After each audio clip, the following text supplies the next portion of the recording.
तो dear students, मैं सुरेंद्र मौर्य आपके बीच इस बार मैं प्रेजेंट परफेक्ट टेंस लेकर के आया हूं। इसके पहले मैं आपको कॉन्टिन्यूअस के बारे में बताया था। परफेक्ट टेंस को हम लोग हिंदी में पूर्णकाल भी कहते हैं, क्योंकि हर एक परफेक्ट टेंस में कार्य की पूर्णता दर्शाई जाती है। Every perfect tense shows the completion of work. जैसे कॉन्टिन्यूअस में क्या होता है कि कार्य उसमें कंटिन्यूड रहता है, कार्य जारी रहता है, और इसमें क्या है, कार्य की पूर्णता दर्शाई जाती है, मीन्स कार्य जो है कंप्लीट हो चुका रहता है। तो आइए हम लोग इसको पूर्णकाल भी कहते हैं। आइए कुछ और इसके हेल्पिंग ऑफ जो होते हैं वो हैज और हैव होते हैं।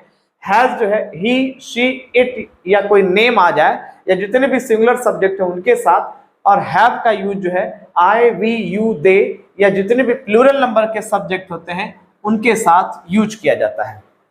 और हमेशा याद रखेंगे कि परफेक्ट टेंस जब भी आएगा तो हमेशा वर्ब का थर्ड फॉर्म लगाना है। जैसे कॉन्टिन्यूअस जब था तो वर्ब में आईएनजी जोड़ रहे थे, और परफेक्ट टेंस जब रहेगा तो वर्ब का थर्ड फॉर्म यूज करना है। तो आइए लेट्स सी सम एग्जांपल्स, कुछ उदाहरण देखते हैं। जैसे आ गया कि मैं नाश्ता कर लिया हूं, मैं नाश्ता कर लिया हूं। तो नाश्ता करने की क्रिया हो चुकी है, अभी बाकी नहीं है, नाश्ता हो गया है, लेकिन थोड़ी देर पहले अभी कार्य संपन्न हुआ है, तो ये प्रेजेंट परफेक्ट है। तो पहले सब्जेक्ट लेंगे आई, और आई को देखते हुए हेल्पिंग ऑफ क्या लगाएंगे, हैव, और टेक का third form taken, I have taken breakfast. और नाश्ता, सुबह के नाश्ते को ब्रेकफास्ट बोलते हैं, आई हैव टेकन ब्रेकफास्ट। जैसे अभी आ गया कि वह स्कूल जाने के लिए तैयार हो गया है, वह स्कूल जाने के लिए तैयार हो गया है। तो यहां पर आप देख रहे हैं कि सब्जेक्ट इसमें क्या है, कौन तैयार हो गया, वह। तो वह के लिए ही, और ही को देखते हुए हेल्पिंग ऑफ आप क्या लगाएंगे, हैज, ही हैज। फिर पीछे से आएंगे होना, यहां पर मेन वर्ब है होना, तैयार होना। तो होना के लिए आप या तो बी लिख दीजिए, बी का थर्ड फॉर्म बीइंग, या गेट का हम गॉट लिख सकते हैं, गेट की जगह गेट मतलब भी होना, तो उसका यहाँ पे हम गॉट रेडी भी लिख सकते हैं। तो ही हैज बीन रेडी या ही हैज गॉट रेडी। अब पीछे से आएंगे किस लिए, फॉर गोइंग टू स्कूल या टू गो टू स्कूल। अगर फॉर लिखेंगे तो फॉर के बाद जेरेंड आएगा, मीन्स वर्ब में आईएनजी जोड़ेंगे, फॉर गोइंग टू स्कूल। और यही अगर टू लगाएंगे तो टू गो टू स्कूल हो जाएगा, टू गो टू स्कूल। तो he has been ready for going to school या he has been ready to go to school. तो इसमें तैयार होने की जो क्रिया है वो हो चुकी है, मीन्स वो तैयार हो चुका है। कार्य जो तैयार होने का प्रक्रिया है वो चल नहीं रहा, बल्कि वो कार्य हो चुका है। ऊपर वाले में आप देख रहे हैं मैं नाश्ता कर चुका हूं, कर लिया हूं, अर्थात नाश्ता करने की क्रिया पूर्ण हो चुकी है। तो इस टेंस में कार्य की पूर्णता दर्शाई जाती है। Every perfect tense shows the completion of a work, means हर एक परफेक्ट टेंस वर्क के कंप्लीशन को शो करता है, कार्य की पूर्णता को दर्शाता है कि यह कार्य पूर्ण हो चुका है। जैसे अभी आया तीसरा एग्जाम्पल कि पेट्रोल की कीमतें फिर बढ़ गई हैं, पेट्रोल की कीमतें फिर बढ़ गई हैं, फिर बढ़ गई हैं। तो अब सेंटेंस के लास्ट में है बढ़ गई हैं। अब प्रश्न उठता है क्या बढ़ गई हैं, तो पेट्रोल की कीमतें, पहले कीमतें से उठाएंगे, prices of petrol, prices of petrol, कीमतें। अब ये कीमतें यहाँ पे प्लूरल है, इसलिए इसको देख करके हैव लगाना, helping off. Prices of petrol have, अब बढ़ना मीन्स राइज कर जाना, तो राइज का second form rose, third form risen. तो prices of petrol have risen again, या prices of petrol have again risen भी कह सकते हैं, या राइजन अगेन भी कह सकते हैं। फिर से बढ़ गई हैं, पेट्रोल की कीमतें फिर से राइज कर गई हैं। ऐसे ही आते हैं कुछ और एग्जाम्पल देखते हैं। जैसे आया लंच अभी तक तैयार नहीं हुआ है, लंच अभी तक तैयार नहीं हुआ है। तो क्या चीज तैयार नहीं हुआ है? लंच। तो आप पहले लिखेंगे लंच, फिर हेल्पिंग ऑफ आप लिखेंगे has not, lunch has not, फिर होना के लिए बीन रेडी। तो यहां पर डियर स्टूडेंट्स जो बीन है ये मेन वर्ब है, ये बी का थर्ड फॉर्म है। Lunch has not been ready, ready verb नहीं है, ये याद रखेंगे, इसलिए यहाँ पे बीन हम मेन वर्ब के तौर पे यूज कर रहे हैं। Lunch has not been ready, और अभी तक के लिए आपने लिखा बाय नाउ। बाय नाउ भी लिख सकते हैं और येट भी लिख सकते हैं, येट मतलब अभी तक। नेक्स्ट है मैं अभी तक अपना गृह कार्य पूरा नहीं किया हूं, गृह कार्य पूरा नहीं किया हूं। तो यहां पर भी आप देखेंगे प्रेजेंट परफेक्ट है, तो कौन नहीं पूरा किया है?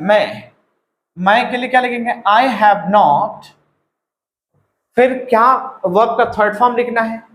I have not completed my homework, I have not completed my homework, और अभी तक के लिए आपने लिख दिया बाय नाउ, या येट भी लिख सकते हैं। तो इस टेंस में हेल्पिंग ऑफ हैज या हैव लगाना है। देख रहे हैं यहाँ पे हैज लग गया, यहाँ पे हैव लग गया, सिंगुलर के साथ हैज और प्लूरल के साथ हैव लगाना है। अब जैसे कुछ और सेंटेंसेस आ गए कि क्या उसे, अब जैसे एग्जाम्पल, अब इंट्रोगेटिव का आ गया कि क्या उसे फिर जुकाम हो गया है, क्या उसे फिर जुकाम हो गया है। तो अब यहां पर जैसे जब कोई व्यक्ति किसी चीज से ग्रसित हो जाए तो वहां पर जैसे has he got a cold again, अब यहां पर क्या उसे आया है, तो हैज को आप आगे लिखे, has he got a cold again, cold again, ये हो गया has he got a cold again. Next है क्या बॉस ने, या क्या तुम्हारे बॉस ने रविवार को मीटिंग बुलाई है, बॉस ने रविवार को मीटिंग बुलाई है।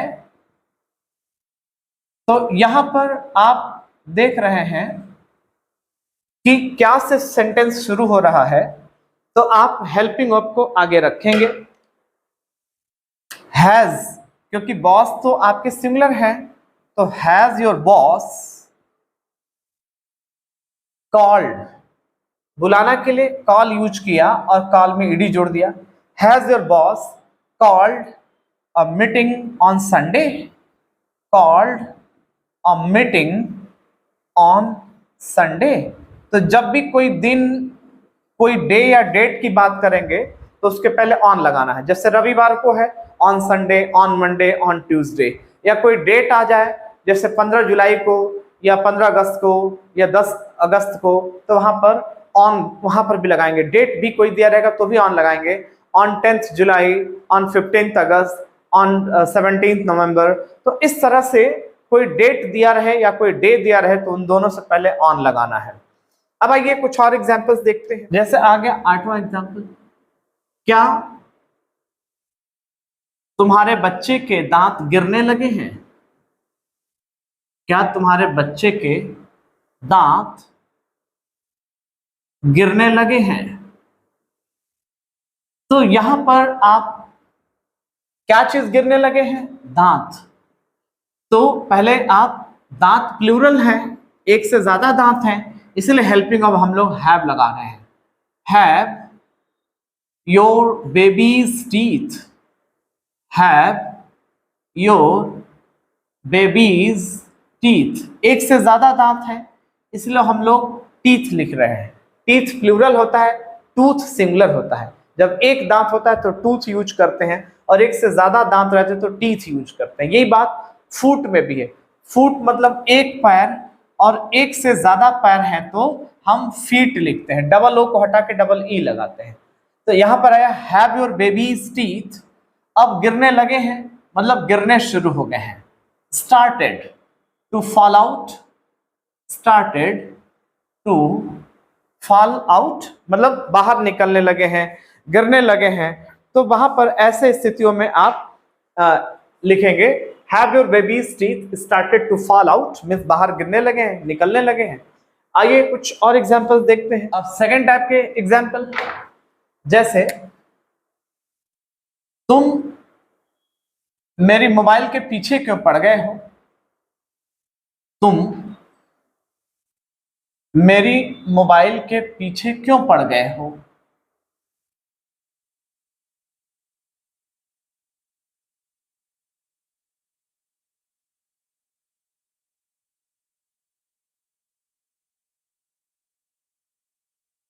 पड़ गए हो। तो डियर स्टूडेंट्स यहाँ पे क्यों, अब सेकेंड टाइप का इंट्रोगेटिव है, क्वेश्चन वर्ड को आप आगे ले आइए। Y have you, subject you है, यू को देखते हुए हैव लगाना है। वाई हैव यू, और पढ़ना के लिए फॉल मीन्स पढ़ना, गिरना भी होता है, पढ़ना भी होता है, और फॉल का थर्ड फॉर्म फॉलन हो जाएगा। फॉलन यहाँ पर मेन वर्ब है। Y have you fallen behind, पीछे के लिए आप यूज करेंगे behind my mobile. Y have you fallen behind my mobile. ऐसे ही आया कि क्या तुमको उससे प्यार हो गया है, क्या तुमको उससे प्यार हो गया है। तो यहां पर फिर तुमको यू है तो यू को देखते हुए हैव लगाना है, हैव यू, और हो गया है तो यहां पर भी फॉल का यूज करना है। तो have you fallen in love, have you fallen in love with her, उससे, तो विद हिम या विद हर यूज करना है। तो have you fallen in love with her. Next है, क्या तुम्हारे पिताजी अब बूढ़े हो गए हैं, क्या तुम्हारे पिताजी अब बूढ़े हो गए हैं। तो यहां पर सेंटेंस क्या से शुरू हो रहा है, और पिताजी को देख करके चलना है, योर को नहीं देखना है। पिताजी तो सिंगुलर है तो हैज लगाना है। Has your father, has your father.